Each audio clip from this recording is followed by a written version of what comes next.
Shall we go on to Baylor? Let's. Baylor was 8-5 last year. Their win total is 7.5. I want to believe the championship hype here.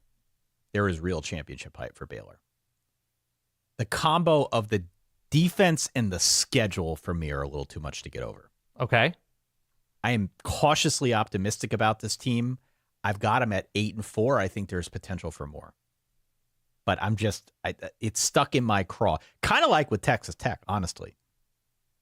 The question is not so much offense, it's defense. Right. I think we can agree at this point, at least for the moment, it changes every 6 months. Dave Aranda's seat has cooled. Aranda. Would you agree with that? For the time being, not but on the hot seat for now. If the defense was a nightmare last year and he did take over play calling duties and it's once again bad, it becomes a situation of what is it that you say you do here? Yeah. If the defense is no good. A little good. Tom Smikowski situation. Yeah. Right. So that's I'm like, if you're going into a season with a tough schedule and a defense that needs to improve, and they addressed it in the portal, not as aggressively as Texas Tech, but they did address it, especially up front. And I think they have an Ohio State transfer coming in at corner, Calvin Simpson Hunt, I want to say. They're doing their best to address it. They spent to try and address it. It could be a situation where the offense is a little too successful, that scores a little bit too quickly, or that's a little the problem. too feast or famine. Yeah. That's the problem. So the defense is definitely the wild card. And you're right. They added some help from the portal. Yeah. The pass defense was atrocious. They got eaten alive by chunk plays a year ago. They're trying to boost it. Keaton Thomas is still there, which helps. He was the linebacker who had 114 tackles last year, which sounds like a lot. Yeah. You can build around a guy like that. Okay. I think the calculation with Baylor is pretty straightforward, and it's the defense is going to dictate the team ceiling, not unlike Texas Tech. There's a lot of overlap there. The issue that I think I am grappling with, the offense is going to be friggin' awesome. You'd think so.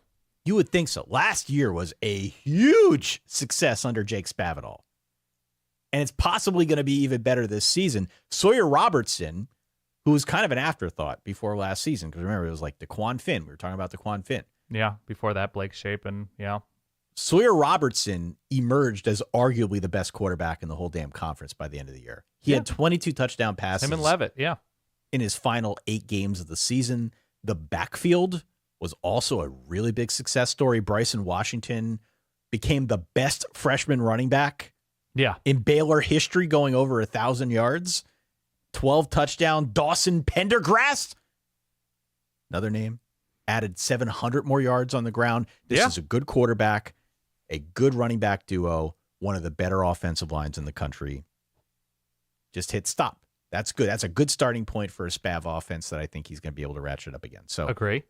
I like where they're at with that. I think if Baylor is good enough on offense to win the conference, this is where we start relying on Dave Aranda and the quote-unquote brilliant defensive mind. Yeah.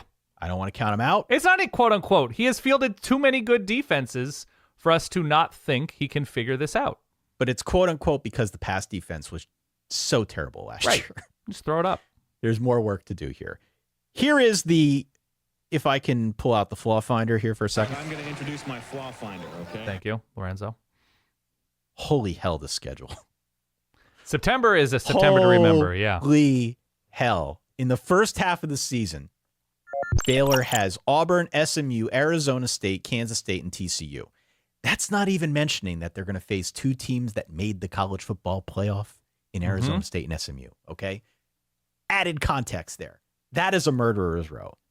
And it's tough, especially for a defense that struggled last year against the friggin' pass. That's a problem. So the whole game with Baylor this season, for me, how much is the defense going to improve? Can the defense improve enough that it's not going to sabotage what should be one of the better offenses in the whole conference? You're right. I mean, you are right. The schedule's tough. The defense hopefully is improved with better personnel on all 3 levels. And I don't know. I think they are squarely in the conversation for the most entertaining team in the conference. And so easily. If they can win some 41-38s instead of losing 41-38s and close games, the schedule after that first half, because it's what Oklahoma State is before. Oklahoma State is in an incredible sandwich spot, by the way, in Stillwater against Baylor. And that's always like house of horrors for Baylor. Good teams, bad teams, whatever. Baylor and Stillwater, there's scar tissue there. It's between Arizona State and Kansas State, if I'm reading this schedule correctly. That is a letdown look-ahead sandwich if I've ever seen one. Yeah, in a tough place to play, in a game that's been weird. You're right. If the defense isn't fully fixed halfway through the season, they're on the road in Fort Worth in the rivalry spot. That's tough. Yeah. At least they get Utah at home. But Utah is probably not a team that's going to fully take advantage of whatever Baylor might have as a weakness on defense. Second half is demonstrably It's more easier. manageable for sure. The final five. Yeah. October 25th on at Cincy, home against UCF, home against Utah, at Arizona, home against Houston. So those are 5 games that feel gettable, in my view. Utah will be tough, but otherwise, 5 games very gettable for that. To me, with this team and their offense, feel like they should be almost gimmies in the win column. By the way, sidebar, as Big 12 reputation sort of shifts, before it's all offense, no defense. And then we had a bunch of interesting defenses, highlighted by Jim Knowles and Oklahoma State for a few years there. Not that it's shifted in any one direction dramatically in this moment. Maybe it's shifted back to offense, and we're talking about a bunch of teams with big defensive questions.